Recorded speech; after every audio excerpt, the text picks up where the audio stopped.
Now we move on to news from the international arena. Gunman kills at least 21 people in Karachi in the past 24 hours, raising tensions in Pakistan's largest city as voters headed to the polls on Sunday to elect a replacement for a provincial lawmaker who was assassinated earlier this year. Police said they were still investigating the motives behind the shootings, but many so-called target killings in Karachi in the past have been linked to gangs controlled by various groups, including the city's two main political parties, the Muttahida Qawmi Movement and the Awami National Party. Harun Raza, the member of the Provincial Assembly who was assassinated by unknown gunmen in August, was a member of MQM, which claims to represent the Urdu-speaking descendants of those people who came to Karachi soon after the creation of Pakistan in 1947. The group's main rival, the ANP, represents ethnic Pashtuns from Pakistan's northwest.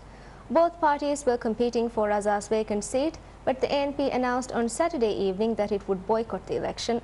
The shootings began around the time the ANP made this announcement. Karachi Police Chief Faiza Legari said, police have received reports of at least 21 people being killed in targeted killings since Saturday evening. He could not comment on whether or not the killings were all politically motivated or gang-related, but said at least 3 of the killings did not seem to be politically motivated and were crime-related, he said, without elaborating. German Chancellor Angela Merkel on Saturday said that multiculturalism in Germany had utterly failed. Merkel was addressing a national meeting in Potsdam on Saturday of the youth wing of her Christian Democratic Union party, the Junge Union. She told the meeting that immigrants were welcome in Germany but needed to learn the German language and accept the country's cultural norms. Merkel said the approach to build a multicultural society that allowed different people to live happily side by side had failed, and she called for more concrete steps towards better integration. Several universities launched departments last week that would train German-speaking imams to lead mosques in an effort to help integrate the nation's at least 5 million Muslims. Merkel insisted that Germany was a country that gives the people in our country a chance. This must always remain a hallmark of Germany. Merkel's declaration that Germany's attempt to build a multicultural society had failed has fed a growing debate over how to deal with the millions of migrants who now call Germany home. Her comments came after President Christian Wolff declared Islam part of Germany in a speech on 3rd October, marking 20 years since Germany's reunification. Merkel was speaking a week after holding talks with the Turkish Prime Minister Recep Tayyip Erdogan, in which they pledged to do more to improve the poor integration record of Germany's 2.5 million strong Turkish community.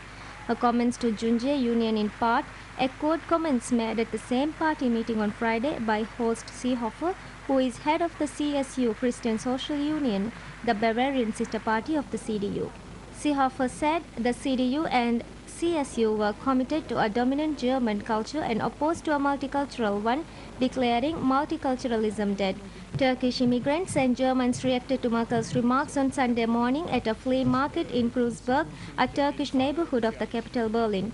Statistically, the area has a large percentage of first and second general immigrants of Turkish ancestry, and it's characterized by low average income and high unemployment.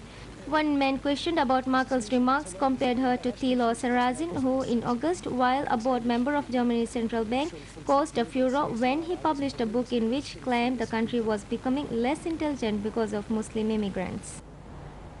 A spokesman for the Sudanese army rebuffs United Nations plans to station peacekeepers on the border between northern and southern Sudan in the run-up to a contentious referendum in January. A deployment on the demarcation line to the partly autonomous southern region is not covered by the mandate of the UN missions in Sudan.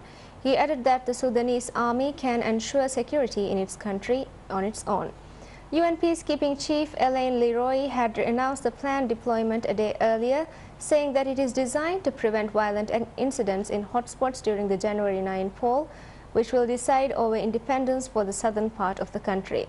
The exact location of the border in the oil-rich region has been one source of tension between the north and the south. Skirmishes have repeatedly erupted along the demarcation line, despite a 2005 peace treaty between the two halves of the country.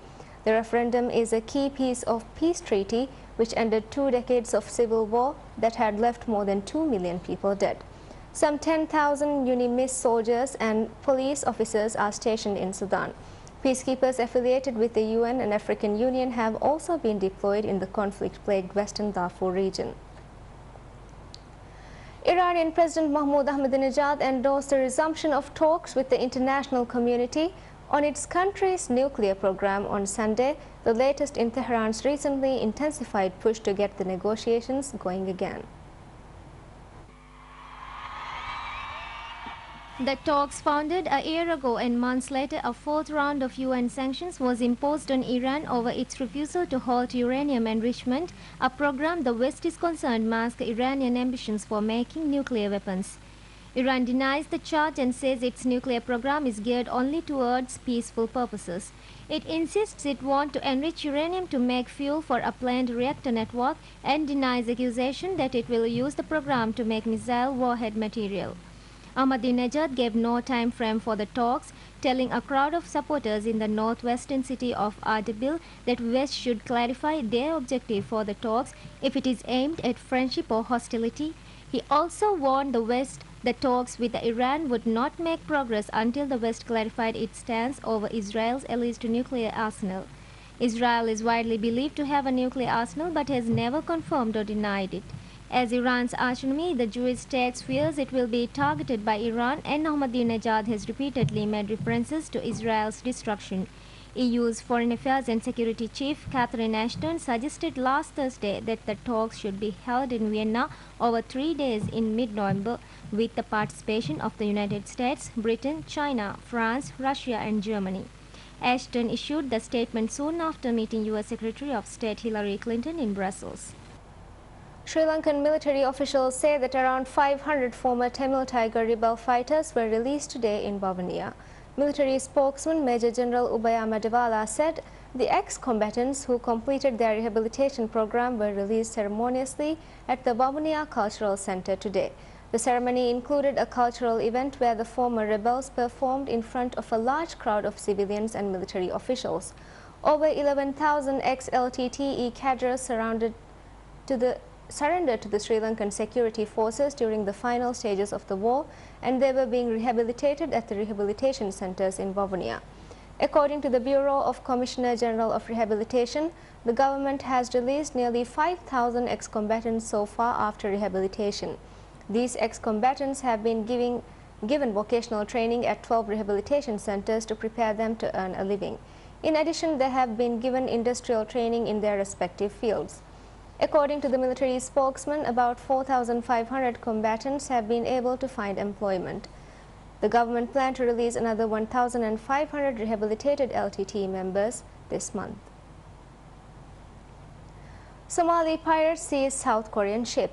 Somali pirates have seized a South Korean fishing boat off the coast of Kenya with 43 people on board. The crab fishing vessel was carrying 2 South Koreans, 2 Chinese and 39 Kenyans when it was hijacked on the 9th of October near the Kenyan island of Lamu in the Indian Ocean.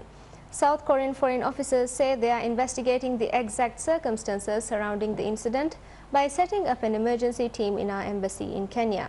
They did not specify the whereabouts of the 241-ton vessel named the Keumi 305 and its crew. However, a South Korean citizen living in Mombasa, Kenya told the South Korean news agency Yonhap that the pirates took the boat to Harare, north of Mogadishu, the Somali capital.